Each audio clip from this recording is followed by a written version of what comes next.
Well, hello everyone, and thank you for joining us today for another episode of the Leading on Monday show. My name is Florin Lungu, and I'm joined by my friend and colleague from the John Maxwell team, Madalina Ghinescu. Welcome, Madalina. Thank you, Florin. Hello, everyone. How are you doing today?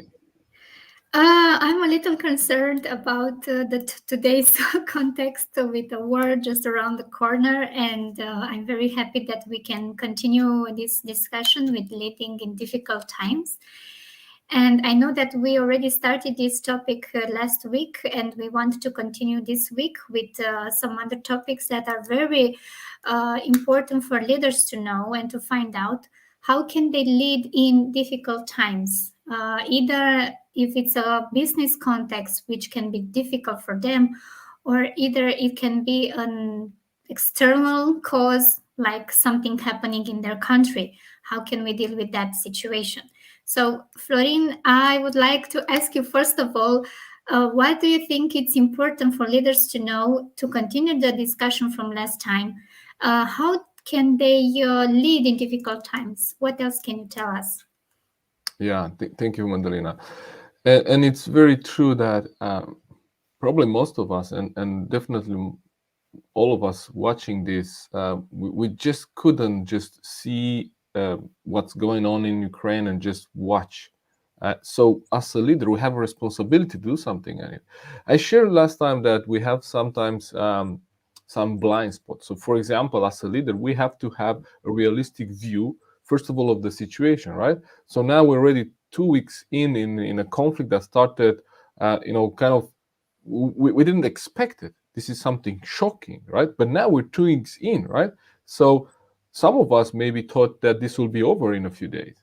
Some of us maybe thought that this is be over in 1 week. Now we're 2 weeks in, and it doesn't seem to be going anywhere like close or near stopping. Which means that as a leader, we always have to reassess the situation, right? We have to look at the situation realistically, and now we're starting to see the effects of that. Now we're starting to see gas and fuel prices rise. You see effects on the stock market, and all these have actually a price on us, right? So we are a leader in a community, and so our people are affected by this personally, or we are a leader in a company, and then our company is affected, either the profits or the margins, and even the employees of the company. So as we shared last time, leaders have to continually, keep a realistic eye on the situation, on the process, which means like how long this is gonna take.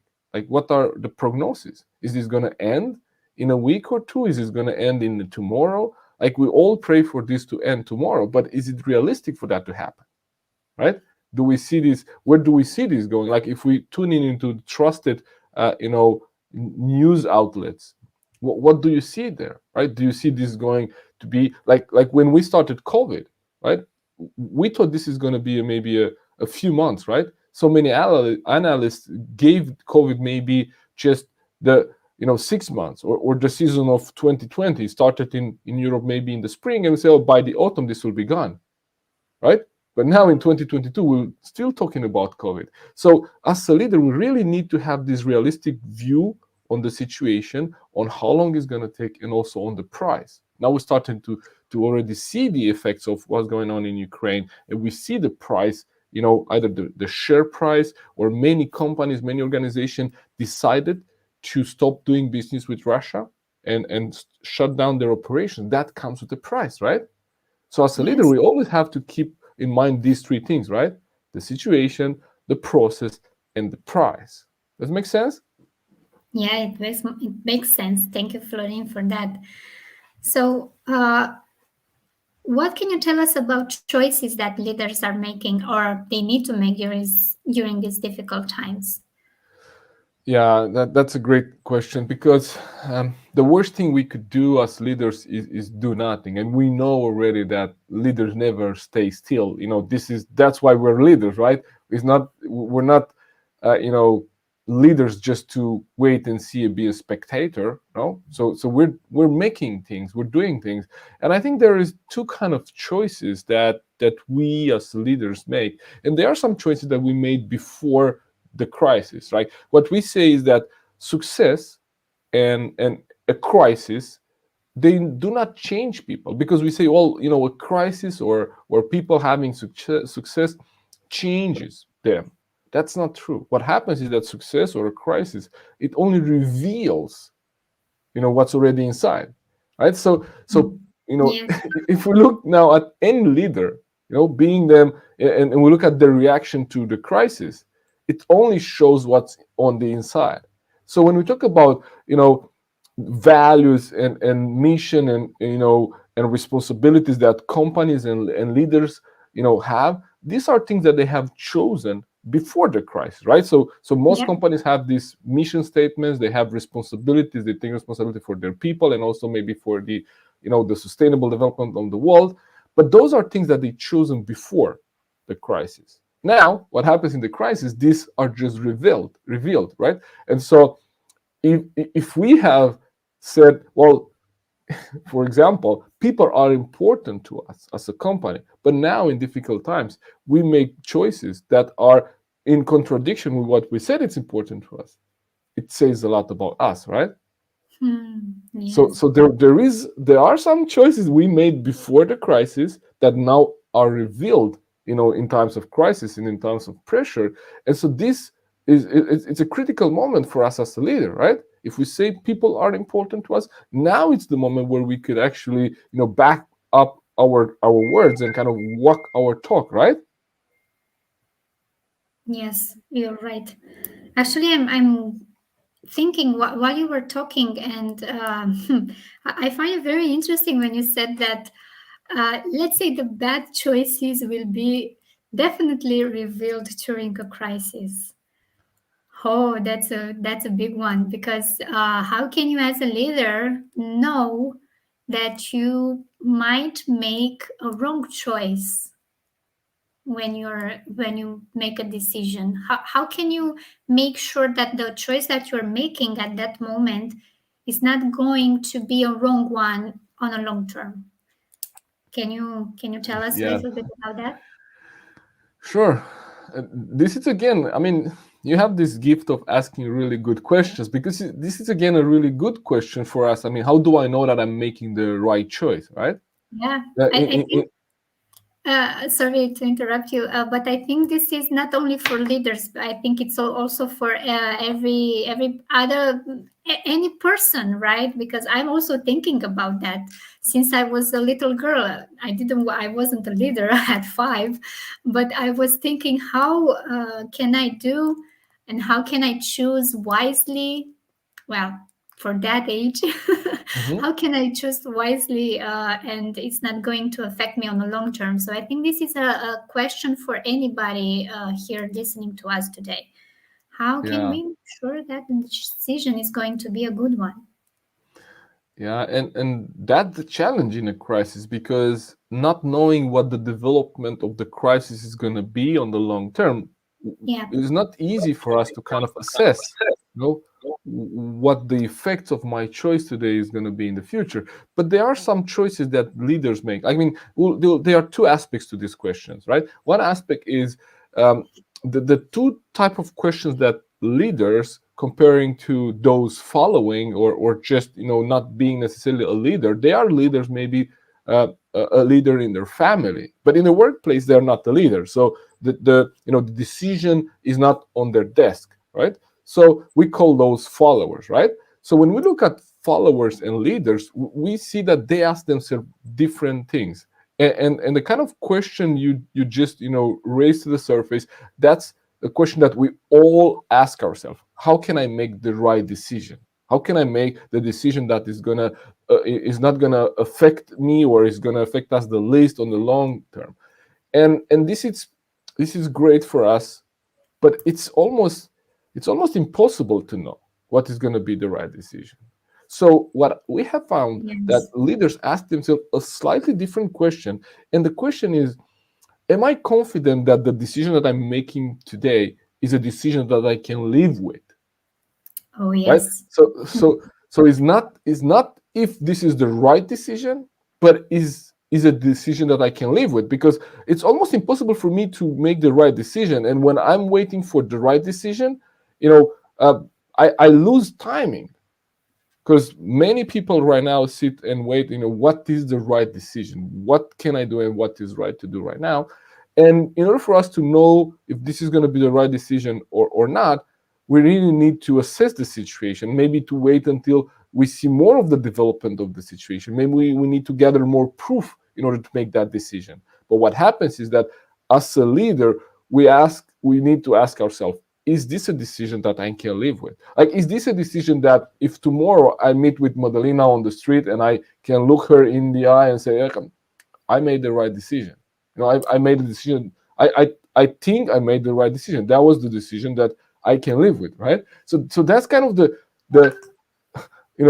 the different way leaders approach the situation. Like when we look at, Peter Drucker said that when we look at every successful organization, every successful business, someone has made a courageous decision. So in times like this, is more like is not as much as about, is this the right decision, but is this a decision that I can live with? I'm sorry, my phone was beeping. Sorry for that noise in the background. I was actually thinking that also Maxwell has this idea about making decisions and being or doing the right thing at the right time. I think momentum is a very important idea in the whole process of us making a good decision. And I think we need to look at the context overall as reality, like you already mentioned last time. We as a leader need to be very careful and to analyze very carefully the reality of that situation, and also to think ahead, to think of the big picture, because we as a leader, we might have not we definitely have a bigger vision than the followers or the people that we are leading. And the people we are leading, they don't have the same idea or the same vision as we have, or the same big picture, and they might know just the small parts of the truth. Let me say it like that. And I think from personal development philosophy, I also know about you need to make mistakes as often as you can, because if you're waiting for the right time, you'll actually spend time doing nothing. And guess what? The right time, it won't be any soon. Yes, so it won't, it won't happen ever in your life, the right time. So this is what we already know from personal development. If you wait for the right time, that time won't come, and you're just wasting time instead of doing something. And I think I have the perfect example. I heard from another person, a trainer in personal growth. It was exercise with how to make the perfect vase, the Okay. vase where you put the flowers. Mm-hmm. So how can you make the perfect vase? And it was a team with this exercise, and the team was divided in two parts. And one half of the team had to first discuss with each other, analyze, and then do one vase. Mm-hmm. And the other team, the other half of the team, had to do to try to create one vase, then discuss upon that, and then give improvements, and then do another vase and do another vase. And after maybe 2 hours of this exercise, the first group had one vase after discussion. So the whole time they were spending on discussion, and afterwards they created one vase. And the second group is actually was the group that actually won the exercise, because they did multiple vases, and with each vase they actually improved the previous version, and they finally got the better version of the vase, even better than the first group. And this Wow. is with the try and fail, try and fail, and try and fail. And it's also related here in our situation with leading in difficult times. We need to try and fail, but we need to. I would add something to it. We need to try and fail in a safe environment, because Yeah. when we will be in a time of crisis, then we need to try and fail many times before, so we make sure that in the time of crisis we can actually have the good experience, and we can make a good decision that we can live on, like you said. Yeah, and that's a great point. And I think the application that we see for this in times of crisis, I mean, there is two aspects here. One is that uh, in, in in situations where the stake is high, we cannot really do a lot of fail and Right. try again and trial and error, right? So you making a Yes. great point there, because this is something that we could have done before, right? So when it comes to how leader actually lead their teams through crisis or difficult situation is is also based on how many times before they've been through similar situations, right? So for Mm-hmm. example, I give this example to when I was in the automotive industry and we had to test our vehicles, our test vehicles on ice, right? So we usually go into the north of Sweden and we test those vehicles on a frozen lake, right? Mm-hmm. The challenge was that many of my colleagues, were from different countries like France or Spain, that they never drove on ice or snow, because there is no snow in most of France or Spain. So for them, it was a very new situation. How do they deal if maybe lose control on ice, right? So if Mm-hmm. we look at the same kind of situation now, a leader that has been to crisis before, even though they might have been different or they might have been smaller, they had an experience. They had what we call to be cells of recognition. They can recognize two crisis situations, a situation that they've seen before, and they kind of know what to do. If you have Mm-hmm. ever been in a car where someone just kind of avoided an accident, like someone was maybe losing control and now kind of going to hit your car, and unconsciously your hands do like that and you avoid it. And I've Mm-hmm. been through that situation. I've been asking, how did you do it? I don't know, I didn't do it. What do you mean? No, I don't know. It was my unconscious reaction. Why? Because I've been through these situations before. I trained myself, and now I didn't have to think into this. It was something that it was already, ingrained in my subconscious. So all the trial and error, the trial and error and the failure that we have had in the past help us and prepare us for the crisis.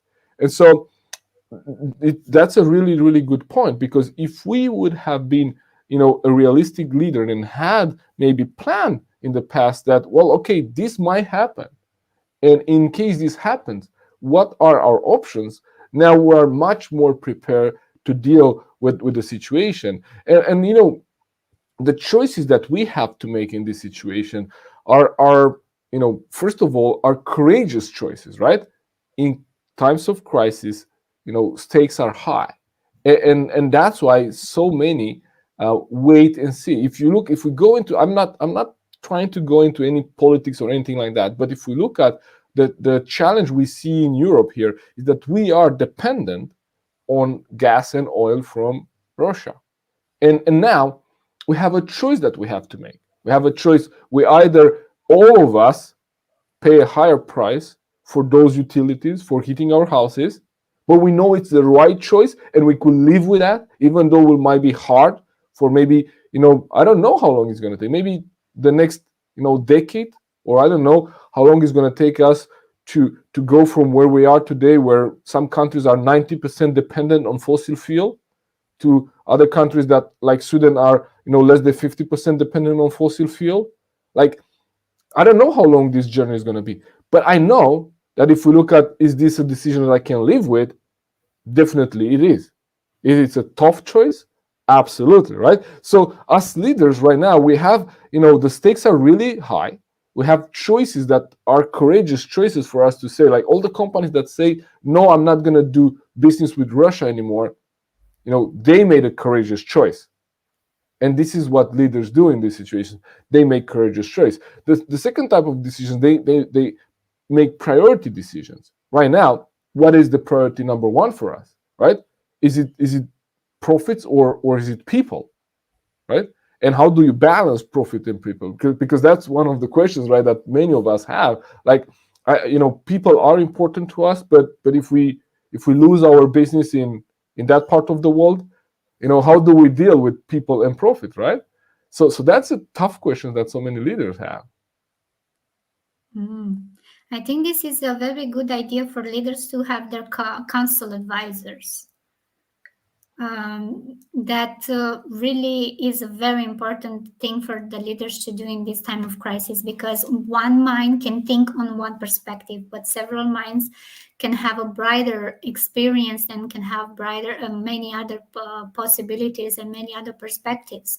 So I think also in this time of crisis, people should not they shouldn't make make decisions on their own.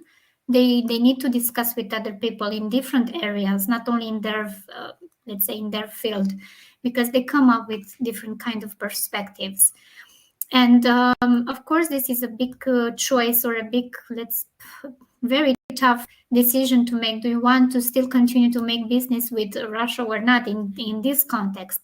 But let me think let me discuss on the other side of the of that conflict. What about Russia in this case? Let's say for example we are a company similar to Russia, right? So we made a Mhm. very tough we did a very bad decision. Just imagining like this, yeah. So we are a Mhm. company, we did something, and it has repercussions that we actually lose a lot in this conflict. So how can we make sure that we survive after this conflict if we are like that company? Yeah. That's also a really good question. And I think for us here, like looking at the situation, um, I think there was a quote. I'm not sure if it was by John Maxwell, but it was a quote saying that if you want to to create problems, make a mistake. If Oh you want yes. to create huge problems, fail to admit it, right? Yes. So kind of the first, the first thing, if we would be in that kind of situation, would be okay to admit it, right? So the Admit first your thing is like, hey, we messed up, right? Like we had in the past. I'm connected to the automotive industry, so Volkswagen with Dieselgate and the diesel cases that transformed the whole automotive industry from fossil to electric, right?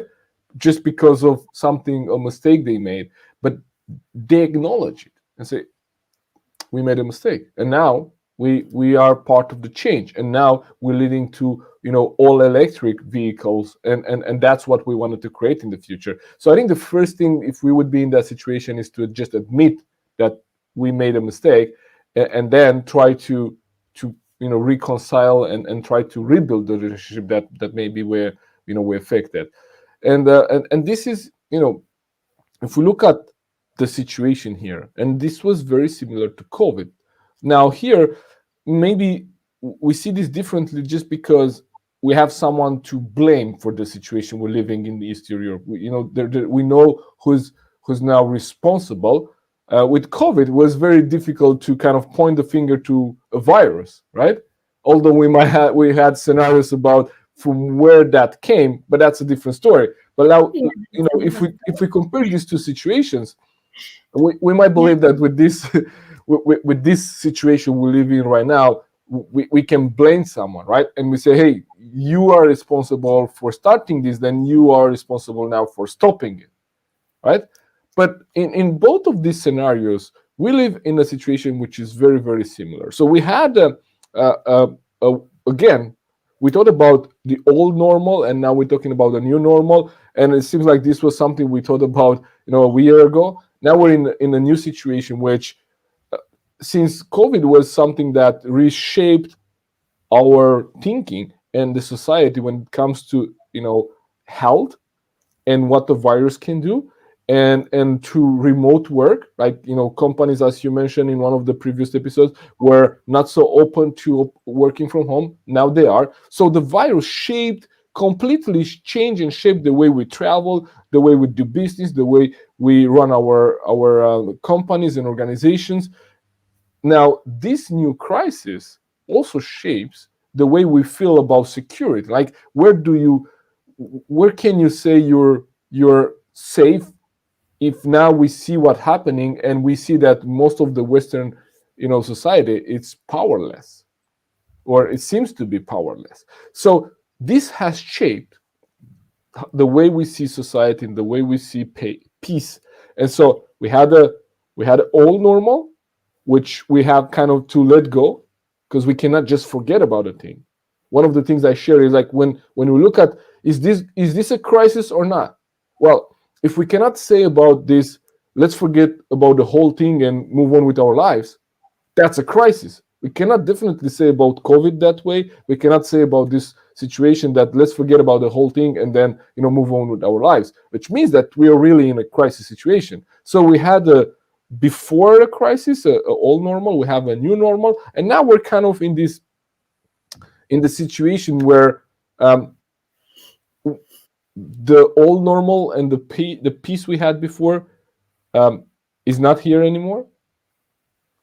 But we don't have yet a new normal. We don't know what the new balance that we're trying to reach right now is. We don't know how that looks like.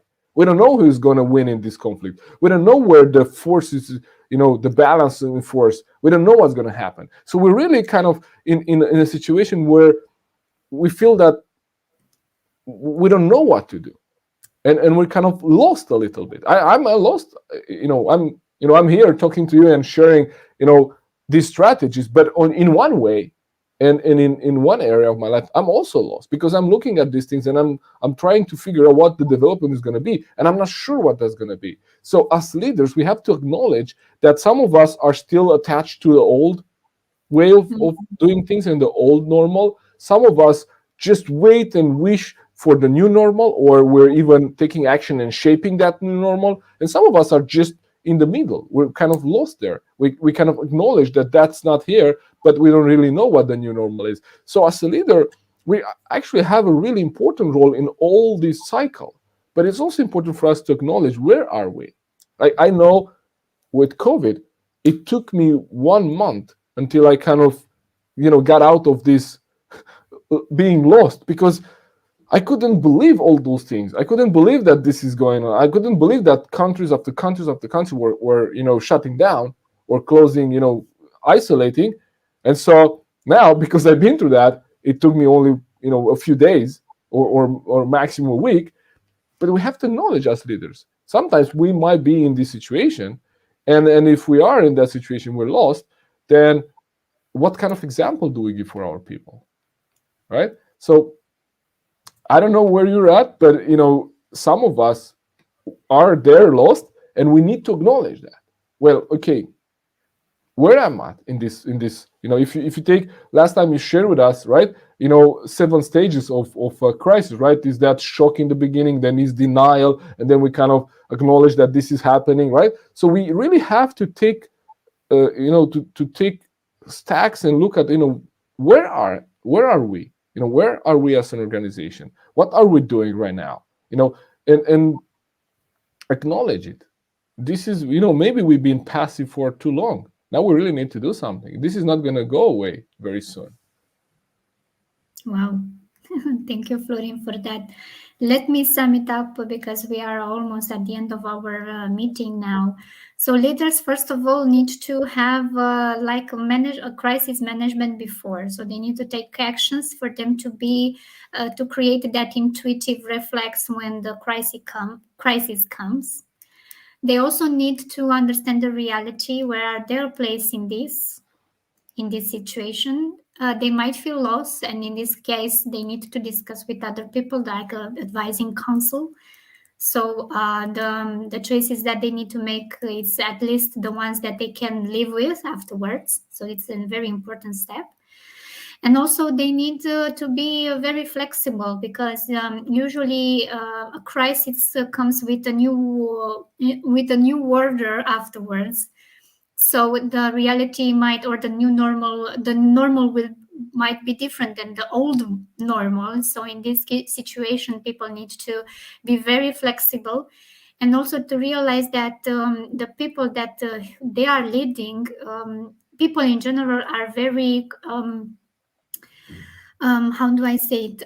They don't like change, and people don't embrace change that easily. So they need to invest some time to help the people to embrace the new normal. So that should be another point that the leader should take into consideration. So tell me, Florin, in the last seconds, how would you continue for the next meeting for people to know? Yeah, so I think we're going to continue on this journey because here I'm not sure that this is going to go away anywhere soon. And as long as there is an interest for us to discuss this and cover and bring more resources to people, we're going to continue this. So at least on next Monday, we know exactly that we're going to continue this discussion, as well as on our show on Wednesday on leadership for the now. So at least for these two next shows, we're going to cover subjects like this. So if you have any questions, and we received questions like that on email, if you have any questions that you would like us to cover on these shows, just put those in the comments, tag me, or send us a DM, on LinkedIn. So we're going to be more than happy to cover those. And also, if you are in a situation where you need support, just know that we open up our calendars. I open up my calendar, and we support leaders in this situation. So there will be a link that my team will share in the comments that you could click on and book a time with me, and we're gonna offer some one-on-one support. But for more general questions like this, we're gonna continue next week, and we're gonna look at what can we do from here, right? So we already been in this for a few weeks, and now let's see what can we do from there, and let's see also where the situation goes, because we might be surprised and everything will be over and we don't need to do this, and I will gladly go back to our usual agenda and talk about creating what is called psychological safety in the workplace, and dealing with conflict, and dealing with feedback. So we had those already scheduled, but because of the way society is right now and where the attention is, I think we really need to continue this series for at least two shows. So that's what we're gonna do next Monday, also Wednesday at 5 o'clock. So thank you for joining us today, and thank you for being here. Thank you, Madalina, and I look forward to see you on Wednesday. Likewise, stay safe. You too. Bye bye. Bye.